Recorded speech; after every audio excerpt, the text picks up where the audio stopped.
हमारे पास तो जो कुछ है सब उन्हीं का दिया हुआ है। काशी विश्वनाथ हमारे आराध्य देव संन्यास मार्ग में थे, जो कुछ है सब उन्हीं भगवान शिव का ही तो दिया हुआ है। जा पर कृपा न करें पुरारी, सो न पाओ मुनि भगत हमारी। भगवान शिव की कृपा से ही प्रभु से प्रेम होता है, प्रभु के मार्ग में आगे बढ़ा जाता है।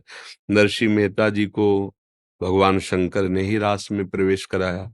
आज तक कोई ऐसा महान नहीं हुआ जिस पर भगवान शंकर की कृपा ना हुई हो, वो महान बन गया। ऐसा भगवान शंकर की कृपा से जो भी, क्योंकि परम वैष्णवाचार्य हैं, उनके जैसा कोई भगवत प्रेमी और कौन हो सकता है।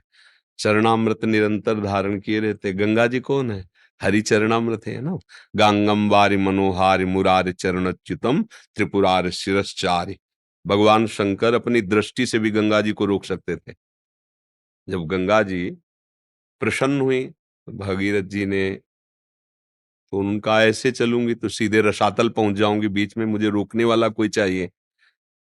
तो उन्होंने भगवान शंकर की आराधना की। भगवान शंकर, भगवान ऐसे भी रोक सकते थे गंगा जी को, और ऐसे जटाएं खोल दी कि भगवान का चरणामृत है।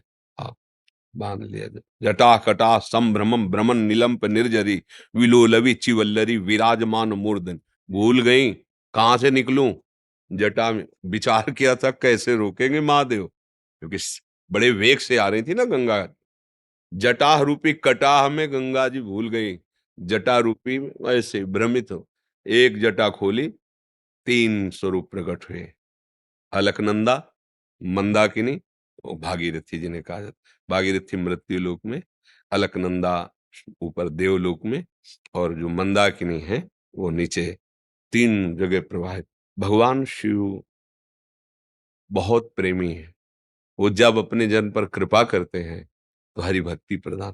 भगवान श्री राम जी अपनी अयोध्या में बैठकर एक बार बहुत करुणा करके नगर वासियों से कहा कि मैं हाथ जोड़कर सबसे कहता हूं मेरी बात को समझ लो।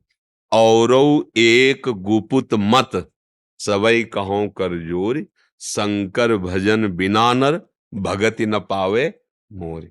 भगवान श्री कृष्ण, भगवान श्री राम वही है, कोई दूसरे थोड़ी ना।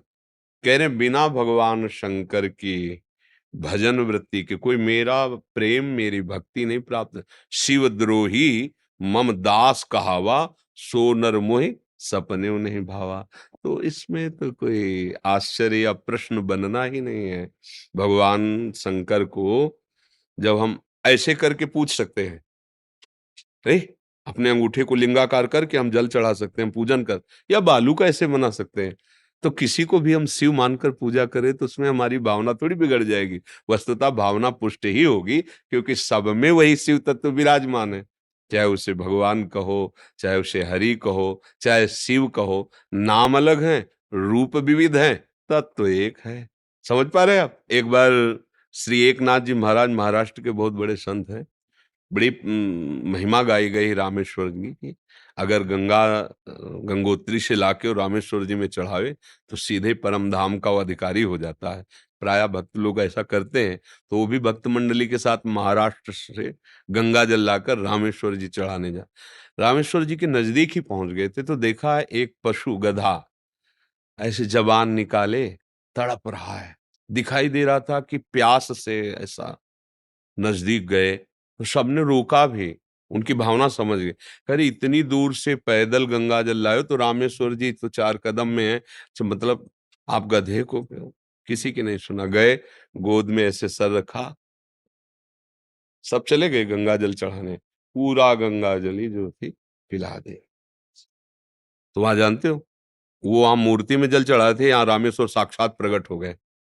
काहू सो कहाँ जहां प्रभु नाय। भाव किया तो गधे से रामेश्वर भगवान प्रकट, भाव किया तो कुत्ते से विट्ठल भगवान प्रकट हो गए। सब में भगवान है। फिर संत भक्त ये तो भगवान के स्वरूप ही है। कहीं भी अपने भगवान का भाव मान करके उसको भजन करे तो निश्चित भगवान की प्राप्ति हो जाती है। आपसे दीक्षा दीक्षा का मतलब जानते हो क्या होता है? हाँ, बस दीक्षा का मतलब कान फुकवाना के लिए नहीं होता। कान फुकवा लो और हमारी बात न मानो तो कुछ नहीं बनने वाला, कुछ नहीं बनने वाला। बात मान ली, सब कुछ बन गया। बात मान लो, हमारे लिए सब।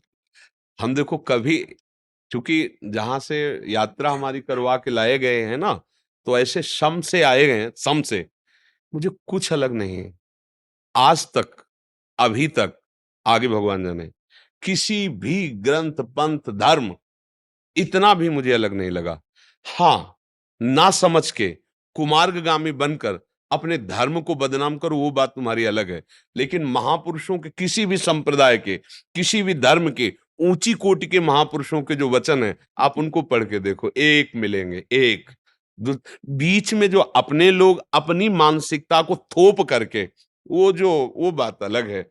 सब मेरे प्रभु, सब मेरे प्रभु का ही विलास, दूसरा को आप राम बोलो, शिव बोलो, हरि बोलो, प्रणव बोलो, जो भी नाम जप करो, हृदय से कहते हैं, परम मंगल, परम आनंद हो जाएगा। अब जब कोई हमसे पूछता है कि तुम क्या चखते हो, तो हम कहते हैं राधा राधा, क्योंकि अब जिसको जो गुरु प्रदत्त स्वाद मिला है, तो अब हम तो यही कहेंगे, अब राधा राधा राधा राधा।